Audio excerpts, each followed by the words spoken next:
This is every time Peter cheated on Lois on Family Guy. First up, we've got the time Peter started batting for the other team. And no, I'm not talking about sports here. It all starts when Lois is complaining to Peter about being behind on some medical bills. That's when Peter picks up the day's paper and realizes some research center is offering cash for people that volunteer to participate in medical experiments. Since this is Peter, who has literally no sense of self-preservation, he agrees and heads to Quahog Medical Center, where the doctor tells him that he's basically participating in some kind of gene therapy. For example, we call this the squirrel gene. Its effects will become apparent shortly. How much is Peter getting paid for this exactly? Because that seems like some serious stuff right there. Surely Peter won't be down for another dose, right? Like, he has to have at least that much common sense. Okay, what's next? Never mind then. Guess Peter's going to see this tomfoolery through to the bitter end. The doctor pulls some unsuspiciously pink-looking liquid into the syringe, and guess what? He says that it's apparently the gay gene. So basically, once Peter gets injected, he's going to get real fruity real fast. But wait, Peter couldn't possibly go through with it, right? We'll give you $125. All right, I'll do it. Well, I guess all Peter needed to turn gay was the price of a halfway decent vacuum cleaner. Go figure. So it turns out that the effects of the experimental serum start super quickly. Like, Peter comes home and is already acting like he knows all the greatest brunch places in town. And of course, Lois has a very important and obvious question to ask. Is Peter gay? Well, Peter has a very straight up answer. Guilty!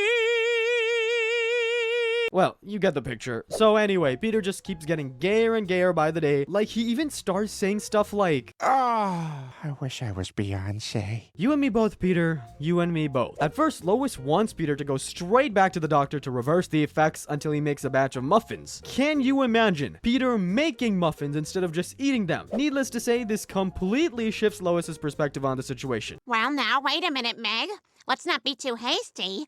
These are delicious. But this moment of delusion doesn't last long. You see, Lois doesn't seem to realize that Peter is literally gay. Like, he couldn't get it up for her even if he wanted to. And he most definitely doesn't want to, which Lois finds out in the most awkward way imaginable. This is obviously a step too far for Lois, so she decides to take Peter back to the doctor to see if anything can be done. And it turns out that he has good news. Apparently, the effects will wear off after some time. How much time, you ask? How about I let the professional answer that? A week? A month? A year?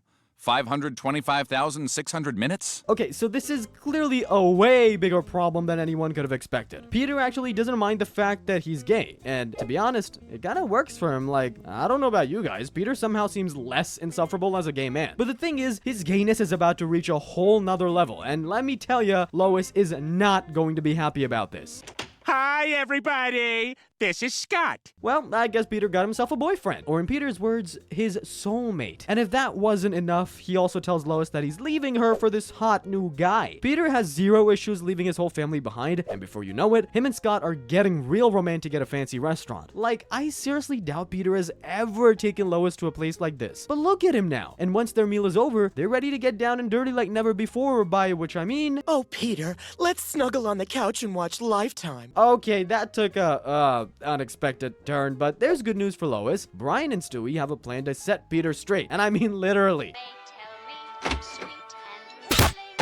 Unfortunately, straight camp doesn't seem to have much of an effect on Peter. No matter what the guy does, Peter just stays as gay as he's ever been. Meanwhile, Scott gets understandably concerned after Peter's been missing for 2 days. He heads to the Griffin residence, and when Lois finds out, she starts freaking out too. That's when Brian finally spills the beans, telling both Lois and Scott that he put Peter in a straight camp. They were obviously not happy about it, and head straight to the camp to break Peter loose. Peter and Scott are reunited at long last, and Scott has a special surprise waiting for Peter when he comes home. Remember how you told me your ultimate fantasy was to have an 11-way? Well, that's one way to celebrate your freedom. Gee, it's a good thing Peter's gay permanently. Like, can you imagine him going back to being straight after that? It wears off after 2.5 weeks. Yeah, I think we know how Peter's going to react to this. Holy crap! My sympathies to Peter, but that's some of the funniest crap I've ever seen. Guess he got what he deserved for stepping out on Lois, and if you'll believe it, this wasn't even the only time Peter cheated on her with a guy. This other time, Peter's special sunglasses ended up spilling the beans on his dirty little secret. Okay, for starters, can someone explain to Peter that his opponent can literally see his entire hand? Of course, that doesn't stop him from making the stupidest bet of all time. All in.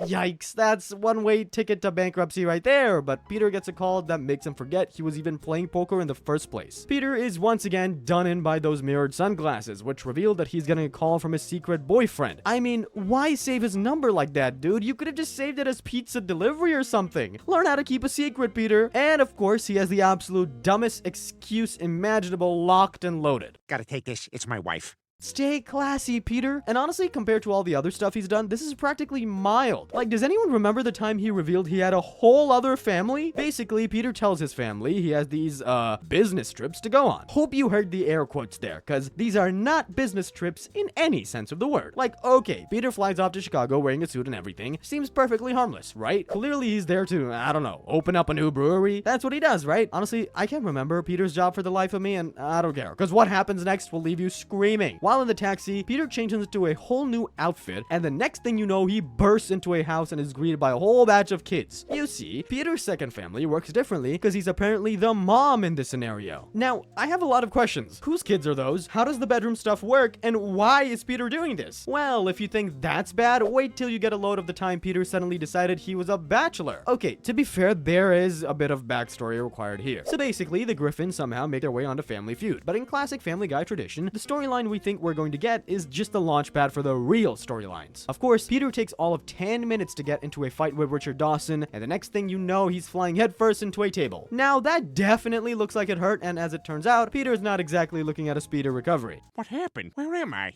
Who are you? Yeah, I'm not going to lie, that is not looking too good, Chief. It doesn't take a doctor to know that Peter has amnesia. Mrs. Griffin, I'm afraid your husband has amnesia. Well, I guess it doesn't hurt that a doctor confirmed it, but the thing is, he has no idea when Peter's memory will come back. Like, it could be days, weeks, months, or even years. Lois does the only thing she can think of, which is to reintroduce Peter to his family. She's probably hoping that it'll jog his memory, but Peter has a very disappointed response to give her. Never seen you before in my life. Great, now we're really making progress. The next desperate attempt involves trying to fix Peter's amnesia by showing him old home movies, but that doesn't work out either. Peter gets way too distracted by random films in the box, so the family's fresh out of luck. Now, some things about Peter are inherent, like the fact that he's a perv. He shows this by creeping on Lois, who's literally his wife, because he doesn't realize that he could literally just ask her to do the nasty with him. Peter's over the moon when he finds out that Lois is actually down to have sex with him. I mean, he needs a little instruction from her, but if you ask me, Lois seems kind of into that. She's more than happy to show him the ropes, and Peter has the privilege of basically losing his virginity all over again. This was probably the greatest moment of Peter's life, but he doesn't fully understand the situation here. You see, Peter seems to think that he can bang anyone in the house. He doesn't realize that it's something he can only do with his wife. This forces Lois to set the record straight in the most hilarious way possible. No, Peter, you can't have sex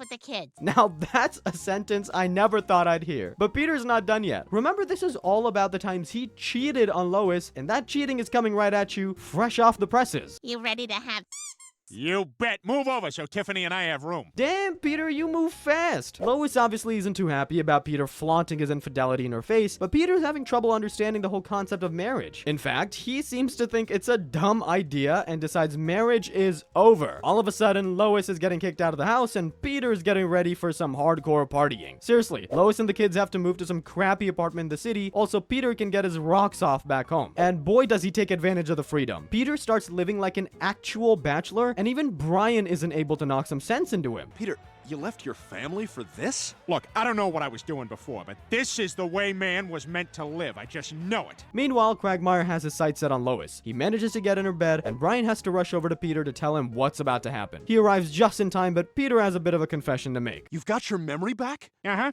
Happened yesterday on my way back from the grocery store. Well, after he finds out that Lois is about to bump uglies with Quagmire, he realizes that he has to step in. But the thing is, he got his memory back, and he still decided to sleep with who knows how many other women. And this isn't the only time he slept around either. Peter actually has a nasty habit of skirt chasing, and there's one episode in particular where he shamelessly shows it off. So this isn't one of your regular Family Guy episodes. Nope, this is an episode where they get super meta about everything. Basically, the whole episode is a spoof of those behind-the-scenes moments that some folks like to see, but of course, it's all just part of the same wacky Family Guy universe. Now, right off the bat, we find out that Peter is super unfaithful to Lois behind the scenes. Like, apparently he had naked pictures of some 18-year-old intern on his phone, and Lois, I'm honestly surprised that you didn't kick him to the curb. But he explained that his phone number was the old number of her ex-boyfriend, so What was it again? The cloud. Sure, Lois, the cloud, but hey, at least it only happened once, right?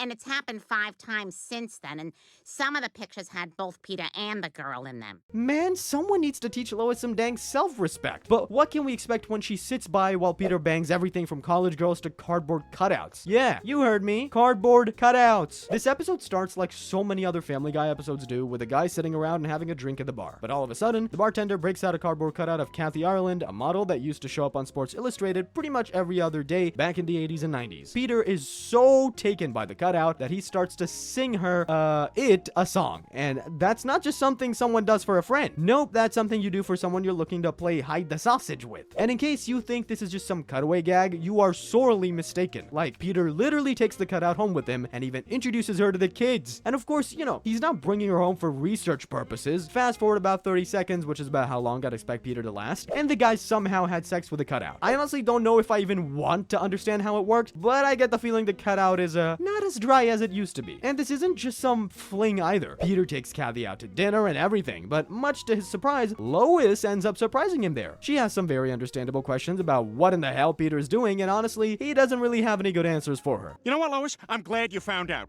I can't carry on the charade anymore. Looks like Peter's doubling down on his whole insane fantasy of his. And just to show how damn serious he is about all this, Peter literally tells the kids that Kathy's their new mom now, and to be honest, they seem pretty stoked by the idea. Lois is still living in the house, and she honestly doesn't seem to care about how stupid Peter's being. She thinks the whole thing will blow over pretty quickly, and she has a pretty shocking revelation that will rock Peter to his core. Well, I'm sorry you're handling this so poorly, but have you seen Kathy? We were gonna go get her passport renewed. Oh, Chris took her into his room about 10 minutes ago. What?